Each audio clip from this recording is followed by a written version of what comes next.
বহু প্রতিকূলতা কাটিয়ে রাজ্যে আগরতলা গভর্নমেন্ট ডেন্টাল কলেজ স্থাপন করা হয়েছে। বর্তমানে এই কলেজের আসন সংখ্যা 50 থেকে বেড়ে 63 হয়েছে।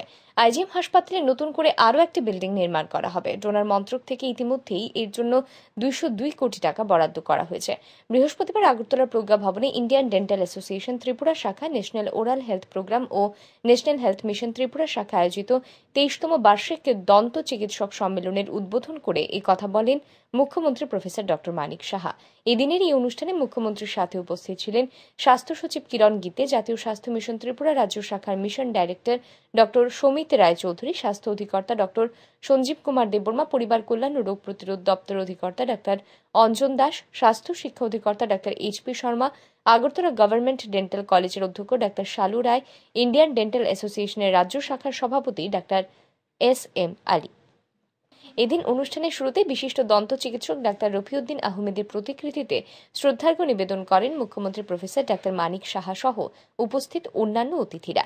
সেই সাথে 2024 সালে প্রয়াত রাজ্যের দুজন দন্ত চিকিৎসকের স্মৃতিতে 1 মিনিট নীরবতা পালন করা হয়। এদিন অনুষ্ঠানে বক্তব্য রাখতে গিয়ে মুখ্যমন্ত্রী আরও বলেন, চিকিৎসকদের ওপর মানুষের বিরাট আস্থা রয়েছে। চিকিৎসকরা তাদের দায়িত্ব যথাযথভাবে পালনের মাধ্যমেই ভবিষ্যতে স্মরণীয় হয়ে থাকেন। তাই দন্ত চিকিৎসকদের উন্নত মানের চিকিৎসা পরিষেবা প্রদানে আন্তরিকভাবে কাজ করা আবশ্যক। প্রত্যন্ত জনপদে উন্নত মানের চিকিৎসা পরিষেবা পৌঁছে দিতে সরকার বদ্ধপরিকর। তিনি বলেন, অনেক ক্ষেত্রে অবহেলা ও সচেতনতার অভাবে দন্তজনিত বিভিন্ন সমস্যা মারাত্মক আকার ধারণ করে। এজন্য মুখগহ্বরের পরিচর্যা সম্পর্কে আরও বেশি জনসচেতনতা বাড়াতে গুরুত্ব দিতে হবে। দন্ত চিকিৎসকদের দক্ষতা বৃদ্ধির উপরেও তিনি গুরুত্বারোপ করেন। দন্ত রোগীদের সুবিধার্থে ই-সঞ্জীবনী মাধ্যমে টেলি পরামর্শ পরিষেবা চালু সহ রাজ্যের যোগাযোগ ব্যবস্থায় প্রভূত উন্নয়নের কথাও উল্লেখ করেন মুখ্যমন্ত্রী। অনেক বাধা বিপত্তি এসেছিল, আজকে একটা সিটের জন্য আমাদের কত সমস্যা হতো, তখন নমিনেশন পাবো কি পাবো না, একটাই ডেন্টাল সিট ছিল।